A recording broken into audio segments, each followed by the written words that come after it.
I told you there's a green side and a red side. I told you there's a green side and a red side. We're going to focus on the green side this afternoon, and we're going to focus on the red side when we meet in several days. But the green side, what is the green side? The green side are voters that are already pre-registered in your black book. Right? So when you come see me on June 1st, before we start our school of instruction, you will get your brown supply bag, right? Inside your brown supply bag are your black register books. Inside your black register books are your registered voters for your specific precinct. So you won't find my name in any one of your books, because I don't vote in any one of your precincts. It's only registered voters in your precinct. These are what we are now calling green voters. All green voters are already in your black book on June 1st. And they will be green voters on June 5th when they come in to see you, and they'll remain green until we start having that back and forth. They may stay in the green, or they may go in the red, depending on what they're telling us. But for right now, we're going to focus on just the green voters and how we process them. That makes sense so far? Now, we're going to have this in our hand. It's going to be on the table for the voter. There'll be a poster. This is example. This is draft number 35 up here. So this poster is not the one we're going to be using. It will be similar to this. But there'll be a poster on the wall for the voter to see too as well. And they can see this too. So if they verbally can't figure it out, maybe we can point to it, and I'll show you how that works in a second.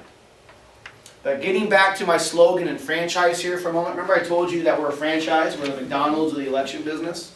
Well, we have a slogan. I came up with it. It's mine. I got a patent pending on it. And I'll sue anybody that tries to take it. And the slogan goes like this. If you're in the green, you get a vote on the machine. Make sense? Yep. If you're in the green, you get a vote on the machine. And if you're thinking that sounds kind of goofy, it'll make perfect sense here in a minute. Okay? In the green, vote on the machine. I'm going to say that about 35 more times in the next 29 minutes. And you're going to go home tonight and you're going to say, damn that Steve Morrow, I can't get that slogan out of my mind. That's when you leave here, that's what I want you to be thinking about. In the green, vote on the machine. So what we're going to do, questions so far with this?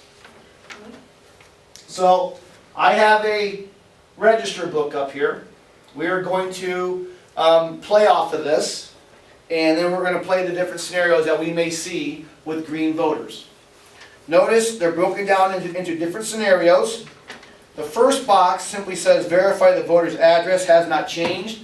We do that already when we're greeting the voter, right? That's part of our greeting stage. So let's go to scenario number 2 where a voter has a valid form of ID. This is a voter who comes into our polling place and they have, at this point we don't know who they are, all we know there's a person standing in front of us. So we'll pick on John Doe. So John Doe comes into the polling place, he comes up to the table and he says, hi, I'm here to vote. And we say, excellent, we get your name please. It's John Doe. So whoever's working that book with the D's in it, looks up D-O-E for Doe, and there's John Doe. 1 for 1, right? He's in the book, so far so good. Then we are going to verbally have John Doe give us his address. We want him to verbally tell us where he lives. And he lives at 100 Main Street.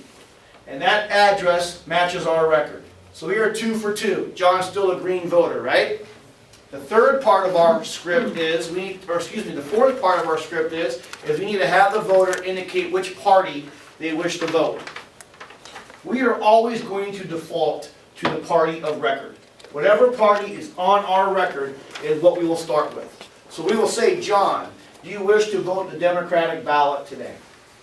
And he will say, yes, I do, for this example. And we'll say, good. Now we're going to ask, John, do you have a form of ID you would like to show us? And he says, absolutely. I have my photo ID here. So we'll take it from John and we'll look at it. And we're using that ID to prove identity only. That's what we're doing here. Is that John Doe? And yes, it is. So we hand it back to him.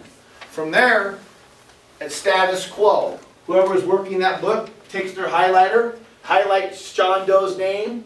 John gets to sign his name. We put our initials over here in column 1. And then John gets his Democratic ballot. He marks his ballot and he puts it in the machine. Why? John's in the green and he votes in the machine. Right?